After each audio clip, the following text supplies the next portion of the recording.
El 20 de agosto de 1940 fue asesinado en su casa de Coyoacán el revolucionario León Trotsky, una noticia que sacudió a México y al mundo entero. Pero, ¿qué hay detrás de este histórico crimen? En este episodio de Leyenda Urbana MX, vamos a averiguarlo.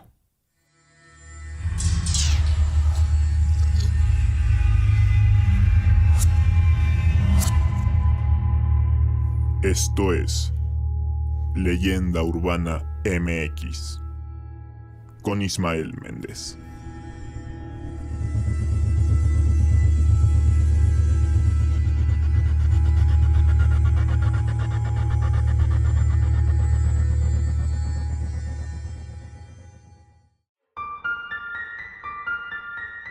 ¿Qué tal? Sean bienvenidos a Leyenda Urbana MX, el podcast en el que semana a semana hacemos un recorrido a través de las leyendas urbanas, históricas y de terror que le han dado la identidad cultural a México. Oigan, la semana pasada no me di cuenta que era el último domingo de julio y no mencioné a los miembros del canal que me apoyaron durante ese mes. Así que hoy quiero mandarles un saludo y darles las gracias a Rodolfo Flores, a Dianis Juárez, a Yoja, Omar Israel García, Nava Ledesma Joel, Ea Lobles, BRXM, Amparo Briones, Mario Pineda, Olivia Chávez, EFE, Isabel Guerrero. Por cierto, ese fue el último mes en el que estuvo activo esto de los miembros del canal. Ya voy a cerrar ese apartado y va de la mano con un anuncio, una gran noticia que les estaré contando en un par de semanas. Por lo pronto, vamos ya con el tema de la semana. Hace tiempo no hablaba sobre asesinos, así que lo voy a retomar con un caso muy específico e interesante, relacionado con una figura histórica que tuvo presencia en México: León Trotsky. El señor Trotsky no será tratado como un testigo hostil, por lo menos en mi interrogatorio, en la medida que responda a todas nuestras preguntas y brinde la información que se le está solicitando. Ahora, definir al señor Trotsky, ¿qué quiere decir con dictadura del proletariado? Significa que se le quita a todos los explotadores y a todos los que los apoyan el derecho a decidir el destino del país. Solo los trabajadores y las masas explotadas pueden hacerlo. Comencemos hablando del protagonista y a su vez víctima de esta historia. Lev Davidovich Bronstein, mejor conocido como León Trotsky, nació en Ucrania el 7 de noviembre de 1879. Él era parte de una familia de pequeños terratenientes judíos de clase media y estudió Derecho en la Universidad de Odessa. Participó desde muy joven en la oposición clandestina contra el régimen de los zares, organizando una liga obrera del sur de Rusia. Esto en 1897. Debido a esta posición política que tenía, fue detenido varias veces por las autoridades y desterrado a Siberia, lugar del que consiguió huir en 1902. Tras esto se unió en Londres al que ya se veía como el jefe de la oposición socialdemócrata, Lenin. Colaboró con él e intentó reconciliar a la facción que dirigía, los bolcheviques, con la facción rival de la socialdemocracia rusa, que eran los mencheviques. Luego regresó a Rusia para participar en la Revolución de 1905, en la cual organizó el primer Soviet, o también llamado Consejo Revolucionario. Esta revolución fracasó, así que fue mandado otra vez a Siberia, pero nuevamente se escapó, esto por allá del 1906. Tras recorrer distintos lugares contactando con los conspiradores revolucionarios, se trasladó a Rusia nuevamente en cuanto estalló la Revolución de febrero de 1917, que fue la que derrocó al zar Nicolás II. En la segunda fase de esta revolución, que fue la Revolución de Octubre del mismo año, Trotsky fungió como presidente del Soviet de Petrogrado y desempeñó un papel central en la conquista del poder por Lenin. Digamos que fue el principal responsable de la toma del Palacio de Invierno por los bolcheviques, y esto pues finalmente sirvió para instaurar el régimen comunista en Rusia. Poco después firmó el Tratado de Paz de Brest-Litovsk el 3 de marzo de 1918, justamente en la ciudad bielorrusa de Brest-Litovsk. Este tratado se firmó entre el Imperio Alemán, Bulgaria, el Imperio Austrohúngaro, el Imperio Otomano y la Rusia soviética. Digamos que con esto se ponía fin a la participación rusa en la Primera Guerra Mundial y permitió al gobierno bolchevique consolidar su revolución socialista. Lenin se hizo cargo del poder, pero Trotsky desempeñó un papel crucial en el gobierno soviético. Hasta se podría decir que era su brazo derecho. Desempeñó papeles sumamente importantes. Por ejemplo, fue comisario de guerra y organizó al Ejército Rojo en condiciones muy adversas para derrotar en una guerra civil a un llamado Ejército Blanco, que eran, los contrarrevolucionarios. O sea que su labor fue esencial para la supervivencia del primer estado comunista del mundo. Más tarde, tras la muerte de Lenin en 1924, y a pesar de que él tendría que sucederlo en el poder, fue Stalin quien se hizo justo del poder, un personaje con quien tenía grandes diferencias ideológicas y políticas. De hecho, Stalin empezó a realizar una purga y a deshacerse de sus posibles competidores o detractores. Así apartó a Trotsky de la dirección del Partido Comunista en 1925 y en 1927 lo expulsó definitivamente del partido, para después desterrarlo del país. Entre 1929 y 1933, León estuvo escondiéndose y huyendo por distintos países. Se fue a Turquía, luego se fue a Francia, después a Noruega, y él ahí seguía defendiendo su ideología. Pero la presión soviética sobre León aún era muy fuerte, por lo que inevitablemente tuvo que buscar otro país. Fue entonces cuando el muralista mexicano Diego Rivera, quien compartía ideología con el ruso, le informaría al entonces presidente de México, Lázaro Cárdenas, la importante necesidad de brindar asilo a Trotsky. Hubo una serie de negociaciones con funcionarios del gobierno federal y después de varios trámites y de mucha burocracia, Diego obtuvo el permiso y la visa para el ingreso de Trotsky a México. Después de algunas semanas de navegar cruzando el Atlántico, Trotsky y su esposa Natalia desembarcaron en Tampico, Tamaulipas, el 9 de enero de 1937. Ahí fueron recibidos por Frida Kahlo, pintora mexicana y esposa del ya mencionado Diego Rivera. El revolucionario se alojó en la Casa Azul de Frida, ubicada en Coyoacán. De hecho, fue un problema porque Trotsky empezó un amorío con la artista mexicana, que también ella quería como vengarse de algunas infidelidades que le había hecho Diego. En fin, hubo todo ahí un caos amoroso. Y en 1939, Diego Rivera se enteró del romance, por lo que rompió relaciones con Trotsky y este último se terminó mudando a otra casa en Coyoacán, ubicada en la calle de Viena, en la que viviría con su esposa el resto de su vida, que ya fue bastante poca a decir verdad, porque a pesar de estar lejos de su tierra, los ojos seguían puestos encima de él y seguía teniendo a muchos enemigos.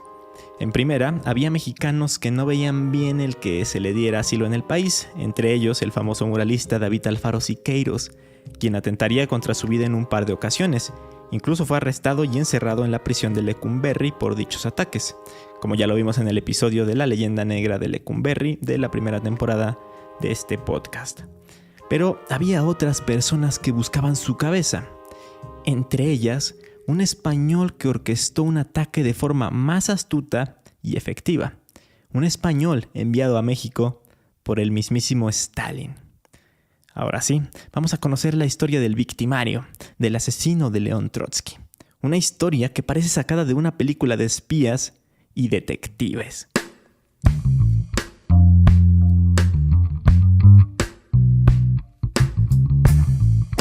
Juan Ramón Mercader del Río nació en Barcelona el 7 de febrero de 1913. Al principio no tenía nada que ver con el comunismo o la revolución, pues su familia era acomodada, por no decir burguesa, y su formación fue sumamente conservadora. Sin embargo, hubo un momento en el que su madre empezó a frecuentar ambientes anarquistas, lo que la alejó de su círculo familiar. Ramón quedó a cargo de su padre, pero en él ya se había arraigado de alguna manera la militancia comunista. Así pues, fue miembro del Partido Socialista Unificado de Cataluña, participó en la Guerra Civil Española e ingresó en los servicios secretos soviéticos. Al hacer esto último, fue entrenado de una manera muy especial y muy particular, e incluso cambió su identidad por la de Jacques Monrad, de supuesta nacionalidad belga y de origen persa, identidad que conservó siempre que tuvo actividad en los servicios secretos soviéticos. Mientras tanto, a Stalin cada vez le preocupaba más la actividad de Trotsky en el extranjero, pues crecía la corriente ideológica conocida justamente como trotskismo y por tal motivo se obsesionó en acabar con él de una vez por todas. Pero ya estando en el exilio en México, la tarea se volvía sumamente difícil, ya que además de tener detractores, Trotsky también tenía muchos seguidores que cuidaban de él, su casa estaba bastante bien protegida, tenía guardaespaldas y además el gobierno mexicano le ofrecía seguridad en todo momento. Todo esto hacía que un ataque tradicional, un ataque muy directo, fuera complicado de realizarse con éxito, como lo veremos un poquito más adelante. Es entonces cuando entra en escena alguien experimentado, Pavel Sudoplatov, director de operaciones especiales, miembro del Comisariado del Pueblo para Asuntos Internos, es decir, miembro del famoso NKVD, a quien se le encomendó organizar el asesinato de León Trotsky en México. Él fue quien reclutó a Ramón Mercader o Jacques Monrad, mismo que fue enviado a esta misión de acabar con la vida del revolucionario en la llamada Operación Pato. En primera, cabe aclarar que la Operación Pato comprendía de varios operativos, varias células.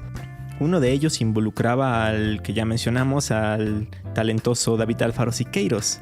Durante la madrugada del 24 de mayo de 1940, un comando de 20 hombres armados, dirigidos por Leopoldo Arenal Bastar, logró penetrar a la casa con la complicidad de Robert Sheldon Hart, un guardaespaldas de Trotsky que era, en realidad, un agente doble. Los intrusos dispararon cerca de 400 tiros con armas de grueso calibre. El propio Siqueiros disparó contra el lecho donde supuestamente dormían Trotsky y su esposa Natalia. A pesar de que los atacó así, muy cerca, no logró asesinarlos porque se pudieron resguardar junto a una pared al lado de su cama. De inmediato, los guardias de Trotsky se pusieron las pilas y repelieron a los intrusos y estos tuvieron que huir sin lograr su cometido. Aunque este atentado falló estrepitosamente, en paralelo y con mucha mayor inteligencia se estaba desarrollando el plan de Ramón Mercader.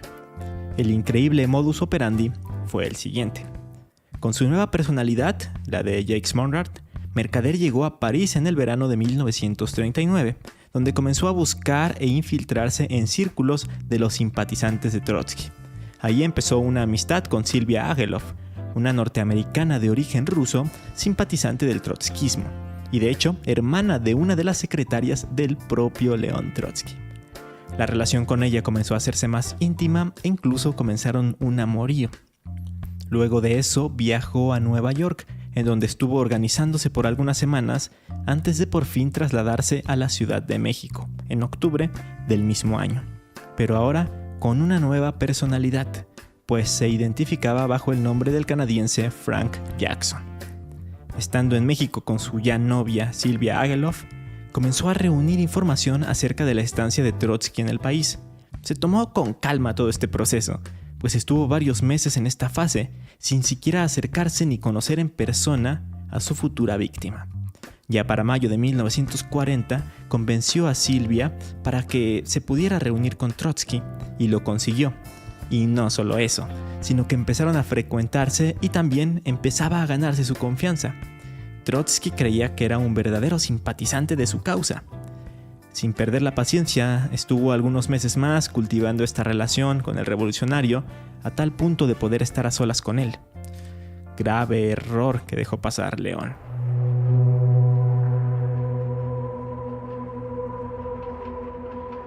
La tarde del 20 de agosto de 1940, Ramón Mercader se dirigió a Coyoacán, a la casa de Trotsky, con la excusa de mostrarle algunos documentos.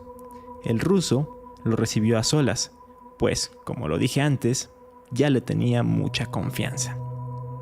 Se dirigieron a su despacho, y ahí Mercader le entregó los escritos a Trotsky, y este, con la intención de leerlos mejor y de tener mayor luz, se acercó a la ventana. Es en ese momento, estando de espaldas, cuando el español aprovechó y concluyó el plan que venía gestando desde hacía muchos meses. Sacó un piolet que tenía escondido en el bolsillo de su abrigo y a sangre fría le acertó un fuerte golpe en la cabeza, específicamente en la nuca, clavándole profundamente la herramienta en el cráneo. Tras esto, trató de escapar, pero los guardaespaldas se dieron cuenta de lo ocurrido debido al desgarrador grito que escucharon en el despacho, y así lograron capturar al agresor y evitar que huyera exitosamente. Afuera esperaban a Mercader, pero al percatarse de un ajetreo dentro de la propiedad, determinaron que algo estaba saliendo mal y decidieron escapar del perímetro. A pesar del atroz ataque, sorprendentemente León no murió instantáneamente, sino que estuvo 12 horas postrado en cama luchando por su vida, hasta que finalmente, entre espasmos, convulsiones y una terrible agonía, falleció al día siguiente, el 21 de agosto de 1940. Al enterarse de esto, Silvia Ageloff intentó suicidarse, pues cayó en cuenta que había sido utilizada solo con el propósito de abrir el camino hacia Trotsky y así perpetrar el crimen. Pues en ningún momento ella se dio cuenta de las verdaderas intenciones que tenía el asesino con el revolucionario, y esto habla de lo bien que desarrolló el plan y de la forma tan secreta y confidencial en la que actuaba. Así que podríamos decir que Pavel y Stalin seleccionaron bien a la gente que hizo el trabajo. Bueno, salvo por el pequeño detalle de que no logró escapar y fue capturado. Una vez hecho esto, siendo capturado, fue consignado a las autoridades mexicanas y fue acusado de asesinato con el agravante de que la víctima había sido un exiliado. Aunque en su declaración mencionó que había cometido el crimen porque tenía problemas personales con Trotsky. Obviamente no iba a mencionar que era una operación orquestada por Stalin. Al final, el juicio se saldó con una condena de 20 años de cárcel sin que se supiera su verdadera identidad. Se habla de que poco tiempo después, en 1943, se ideó desde la Unión Soviética un plan para rescatarlo de la cárcel, bajo el nombre de Operación NOM. La idea era que intervinieran operativos soviéticos y comunistas mexicanos, además de españoles exiliados en el país. Se supone que podría huir durante una de las salidas de la cárcel para ir a declarar al juzgado. Aprovechando una reducción de la guardia que lo custodiaba, Mercader sería introducido en un coche y sacado del país. La operación resultó un fiasco, un fracaso. No se pudo llevar a cabo bien debido a la incapacidad, la desconfianza y las rencillas que existían entre los operativos soviéticos, españoles y mexicanos, además de la intervención de su madre, que a fuerzas quería ser parte del plan y entorpeció todo. Entonces tuvo que cumplir su sentencia de 20 años en prisión, que yo creo hasta le salió barata, porque estamos hablando de que cometió un asesinato. Pero bueno, ya para 1953 apenas se comenzó a saber acerca de su verdadera identidad y en 1960 cumplió su condena y fue puesto en libertad. Una vez libre se fue a Cuba, luego a Praga y después volvió a Rusia.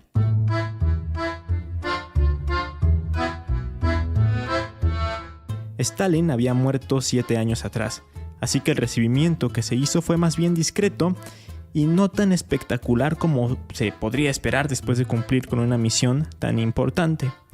Entró en el KGB, que era el servicio de inteligencia de la Unión Soviética, donde alcanzó una posición equivalente a la de un general. Incluso, en secreto, fue condecorado con la Orden de Lenin y la Medalla de Héroe de la Unión Soviética, que era la más alta distinción soviética de aquel entonces. Desde su regreso, empezó a ser conocido como Ramón Ivanovich López. Cuando ya tenía 61 años de edad, en 1974, se instaló en Cuba y fungió como asesor de Fidel Castro. Finalmente moriría en La Habana en 1978, víctima de un cáncer.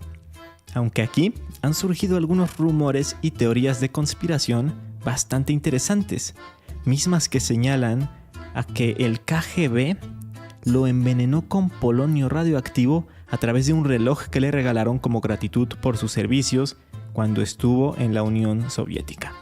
El objetivo de esto, según se dice, era evitar la posibilidad de que revelara información secreta. Fue enterrado en el cementerio moscovita de Kuntsevo, reservado a héroes de la Unión Soviética, bajo el nombre justamente de Ramón Ivanovich López. Regresando a México, la casa en la que León Trotsky vivió sus últimos meses fue convertida en museo. Se le conoce actualmente como Museo Casa de León Trotsky. Está ubicada en la calle de Viena de Coyoacán, Ahí se exhibe pues las habitaciones de Trotsky, sus muebles y objetos personales, tal como el líder ruso los dejaría al morir. En los jardines de la casa se encuentra una estela funeraria que el arquitecto Juan O'Gorman diseñó en honor a este personaje histórico y que además resguarda las cenizas de Trotsky y las de su esposa Natalia. Hay una casa de guardias en la que se exhibe una colección fotográfica permanente que muestra a la familia de Trotsky, cuenta algunas cosas de su participación en la revolución bolchevique y también está el árbol genealógico de su familia. Y finalmente, en el edificio de al lado hay una sala de exposiciones permanentes en la que se puede conocer más a detalle la vida y estancia de Trotsky en México. De hecho, el 24 de septiembre de 1982, por decreto presidencial, el inmueble fue declarado monumento histórico. Es un lugar sumamente interesante. Hace poco surgieron algunos chistes relacionados con este lugar porque decían que la aplicación de la vacuna rusa Sputnik debería ser ahí en la casa de Trotsky.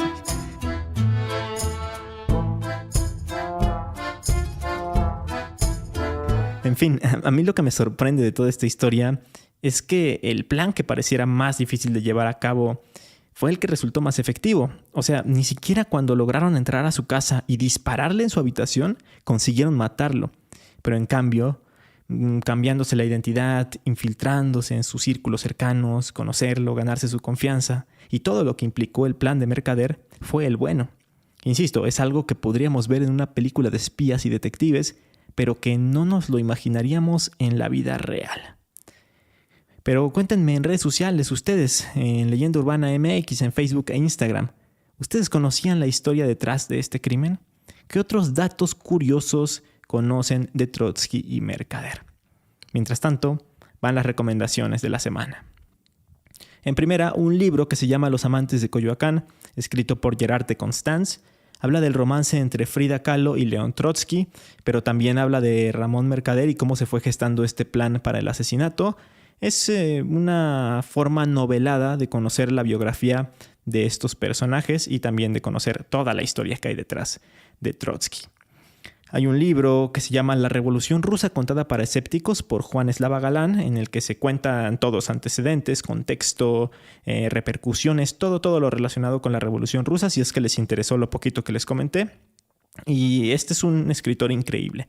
Muchos me han comentado en redes que les gusta cómo cuento los hechos históricos porque les parecen amenos. Bueno, pues no le llego ni a los talones a Juan Eslava. Él relata la historia con maestría. Libros que tiene de 1000 páginas me los he terminado en una semana. Es un verdadero genio de la divulgación histórica. Y por último, si están en la Ciudad de México, pues vayan al ya mencionado Museo Casa de León Trotsky. Pasa desapercibido al estar tan cerca de la Casa Azul de Frida Kahlo, pero de verdad que es muy, muy interesante. Incluso yo creo que es más interesante que el de Frida. Y bueno, pues si van al de Frida pueden pasarse a este, que les va a gustar muchísimo. En fin, eso fue todo por esta semana. Espero que les haya gustado este penúltimo episodio de la segunda temporada. Y nos escuchamos la próxima semana, aquí en Leyenda Urbana MX. Hasta entonces.